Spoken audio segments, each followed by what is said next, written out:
AP home minister జగన్ని target చేశారా? చూస్తుంటే అట్లాగే కనిపిస్తుంది. నిన్న ప్రెస్ మీట్లో కావచ్చు, అట్లాగే ఈరోజు అసెంబ్లీలో కావచ్చు, దమ్ముంటే అసెంబ్లీకి రా అంటూ ఆమె సవాల్ విసిరారు. ఆయనేమో ఢిల్లీలో ధర్నా చేస్తానని బయలుదేరిపోయాడు. ఇది ఇప్పుడున్న పరిస్థితి. అయితే ఆయన ఏ విషయంలో టార్గెట్ చేశారంటే, ఆయన నేరాల చిట్టా మొత్తం బయటకు తీసుకొచ్చి ఆయన అంతు చూడడానికి ఆవిడ ప్రణాళిక రచించినట్టుగా కనిపిస్తుంది. నిన్న ప్రెస్ మీట్లో ఆవిడ దుయ్యబట్టేశారనమాట. ఆయన చేసిన తప్పుల్ని కావచ్చు, ఇవన్నీ కూడా నా దగ్గర ఉన్నాయి, మేము మీ సంగతి తేలుస్తామని చెప్పేసి చెప్పడం జరిగింది. సో ఏ విషయంలో ఆవిడ సవాళ్ళు విసిరారు ఏంటనేది చూద్దాం. ముఖ్యంగా అయితే ఆయన ఎప్పుడైతే వినుకొండలో ఒక ఇన్సిడెంట్ జరిగిందో, రషీద్ హత్య, ఈ హత్య రాజకీయ హత్య అని చెప్పేసి వైసీపీ శ్రేణులు రావడము, జగన్ కూడా గట్టిగా ఆ విషయంలో నినాదం చేయడము, ఢిల్లీలో ధర్నా చేస్తాను, రాష్ట్రపతి పాలన విధించాలి అని చెప్పేసి ఆయన అన్ని మాట్లాడాడు కదా. సో ఈ విషయాలన్నీ కూడా ఆవిడ మైండ్లో పెట్టుకొని, రాష్ట్రపతి పాలన విధించాల్సింది మా ప్రభుత్వంలో కాదు, మీరు చేసిన అరాచకం అంతా ఏమైపోయింది, మీ ప్రభుత్వంలో చేసిన నేరాలన్నీ కప్పిపుచ్చుకొని మా మీద పడుతున్నారు మీరు అని చెప్పేసి ఆవిడ దుయ్యబట్టారు. 45 రోజుల నుంచి కూడా మీరు అరాచక పాలన అంటున్నారు అని చెప్పేసి ఆవిడ వాళ్ళ ప్రభుత్వంలో ఏం చేశారు, అరాచక పాలన ఏంటి, గత ప్రభుత్వంలో చేసిందనే విషయం బయట పెట్టారనమాట. ఒకటి వచ్చేసి ముఖ్యంగా ఈ వివేకానంద రెడ్డి హత్య కేసు. ఈ వివేక హత్య ముఖ్యంగా బాబాయిని చంపుకున్నాడు, సీఎం పదవిలో కూర్చోవడం కోసం ఆయన్ని చంపుకున్నాడు, ఆయన మర్డర్ చేశాడు. సో ఈ విషయంలో ఆయన కూతురు కూడా వచ్చి ఢిల్లీ వీధుల్లో నాకు ప్రాణరక్షణ కావాలి, ఇట్లా ఆయన చేశాడు అది అని చెప్పి అంత మాట్లాడితే కూడా దీనికి స్పందించిన దాఖలాలు లేవు.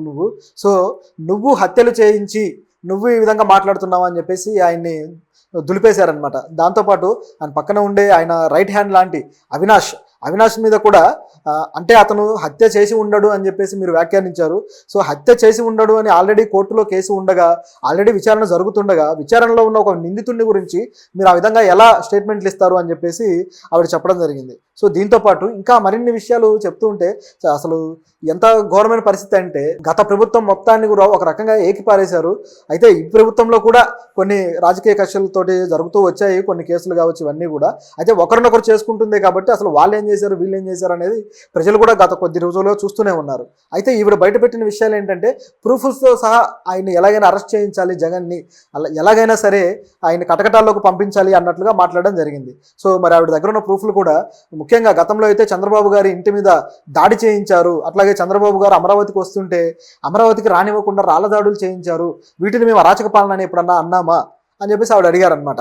మీరు రాళ్ల దాడిని మేము ప్రశ్నిస్తే ఏమో దాన్ని భావ ప్రకటన స్వేచ్ఛ ప్రజలు చేశారని చెప్పేసి మీరు అన్నారు, కానీ మేము దాన్ని అరాచక పాలన అని ఎప్పుడు అనలేదు, రాష్ట్రపతి పాలన పెట్టమని మేము అనలేదు, కానీ మీరు అంటున్నారు అని చెప్పేసి ఆవిడ అన్నారు. దీంతోపాటు ఆ టీడీపీ ఆఫీస్ కూల్ చేశారు, అలాగే ఆ కరకట్ట మీద ఉన్న ఆఫీసును కూల్ చేశారు. ఇవన్నీ కూల్ చేసి అది కూడా కృష్ణానదికి సంబంధించి ఏవైతే రూల్స్ ఉన్నాయో ఆ రూల్స్ వైలేట్ చేసి దీన్ని నిర్మించారని చెప్పేసి కూల్ చేయడం జరిగింది. ఈ విధంగా అనేక విషయాలు చేస్తూ వచ్చారు కదా, వీటి మీద మేము ఏమైనా యాక్షన్ తీసుకున్నామా అని చెప్పేసి ఆవిడ అడగడం జరిగింది. అది కూడా నిజమే, ఎందుకంటే నిర్మాణాలు కూల్చడం అనేది కేవలం కక్షపూరిత చర్య, అది ఒక బుల్డోజర్ రాజకీయం.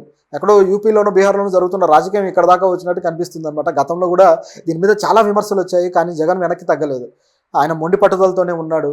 అంతేకాకుండా గత ప్రభుత్వం ఏదైతే ఎలక్షన్ టైంలో కూడా వీళ్ళు ప్రతిపక్షాల వాళ్ళు ఎక్కడికి వెళ్ళినా, ఏ క్యాంపెయిన్ చేసినా సరే ఎయిర్పోర్టుల్లో అడ్డుకోవడము, అట్లాగే ఆ రోడ్లను దిగ్బంధనం చేయడము, ఈ విధంగా చేసుకుంటూ వచ్చారు. ఆ ఇప్పటం గ్రామం కూడా పవన్ కళ్యాణ్ వెళ్తుంటే ఆ గ్రామంలో మొత్తం ఆ ఇళ్ళన్నీ కొట్టేయడం కావచ్చు, వాళ్ళకి నానా హింస పెట్టడం కావచ్చు. సో ఈ విధంగా చేస్తూ వచ్చారు.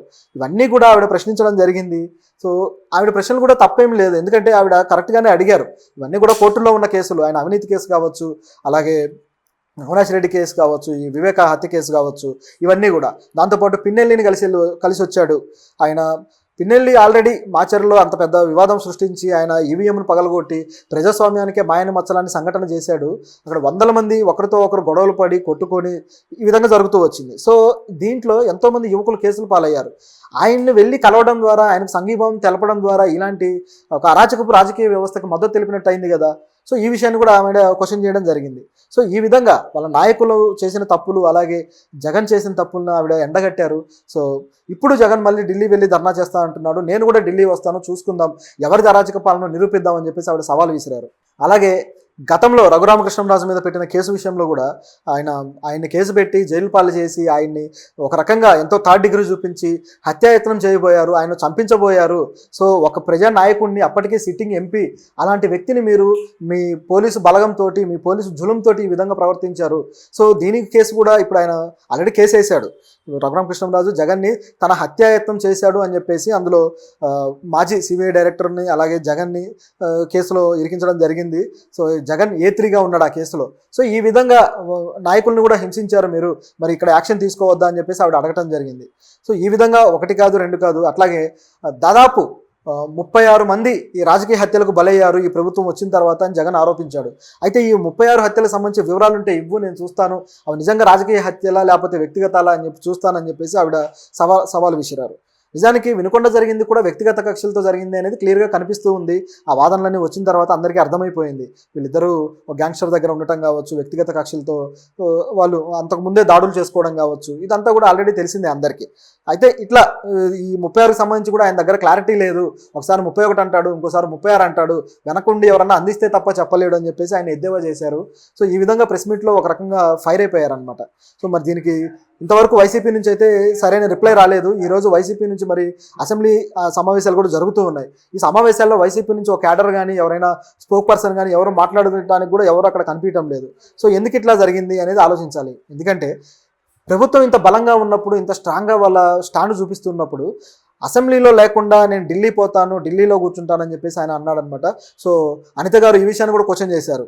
ఈ అసెంబ్లీ సమావేశాలు ఎగ్గొట్టడం కోసమే ఆయన ఢిల్లీ వెళ్తున్నాడు, ఢిల్లీలో కూర్చుంటున్నాడు అని చెప్పేసి. అసెంబ్లీ అంటే అదేమన్నా చిన్నపిల్లలు స్కూల్కి వెళ్ళను అని మారం చేసినట్టుగానే ఈయన అసెంబ్లీకి నేను వెళ్ళను అన్నట్టు మారం చేస్తూ వస్తున్నాడు. సో దీన్ని కూడా ఖండించాల్సిన విషయం ఉంది. ఇది ప్రజల కోసం వెళ్తున్నాడు అసెంబ్లీకి, ఆయనేమి తన సొంత పెత్తనాలు చేసుకోవడానికి కాదు కదా. ప్రజల కోసం వెళ్ళాలి, ప్రజల కోసం మాట్లాడాలి, ప్రజల సమస్యలను అక్కడ పెట్టాలి. ఇప్పుడు ఈరోజు ఈ బడ్జెట్లో ముఖ్యంగా ఏపీకి ఎన్ని వరాలు వచ్చాయి, ఏపీకి పెద్దగా ఉపయోగపడ్డది ఏమీ లేదు. ఏవో కొద్దిగా ఆ 15,000 కోట్లు అమరావతికి ఇచ్చారు, తర్వాత పోలవరం కట్టిస్తామన్నారు, మిగతా అన్ని కూడా సపోర్ట్ చేస్తామని ఏదో నోటి మాటగా చెప్పేశారు, కానీ ఏది క్లారిటీ లేదు. ఏపీ రిఫార్మేషన్ యాక్ట్ కూడా, ఆ యాక్ట్కి సంబంధించి మేము కట్టుబడి ఉన్నాము, ముఖ్యంగా ఏపీకి సంబంధించి ఏవైతే చేయాలో అవన్నీ మేము చేస్తాము అని చెప్పేసి ఆ విభజన చట్టంలో ఉన్న అన్ని కూడా మేము అమలు పరుస్తామని చెప్పేసి సెంట్రల్ గవర్నమెంట్ అంది. అయితే ఏ విషయాలు అమలు పరుస్తారని చెప్పి అడగటం కోసం కానీ ఏపీకి ఎందుకు నిధులు ఎక్కువ తేలేకపోయాడు చంద్రబాబు, ఎందుకు ఈయన ఫెయిల్ అయ్యాడు అని చెప్పి క్వశ్చన్ చేయడానికి కూడా అసలు అసెంబ్లీలో ఒక మనిషి లేకుండా పోయారు ప్రతిపక్షాల నుంచి. సో ఇంతకంటే సిగ్గుచేటు విషయం మరొకటి ఉండదు. అయితే ఆవిడ సవాల్ కూడా చేశారు,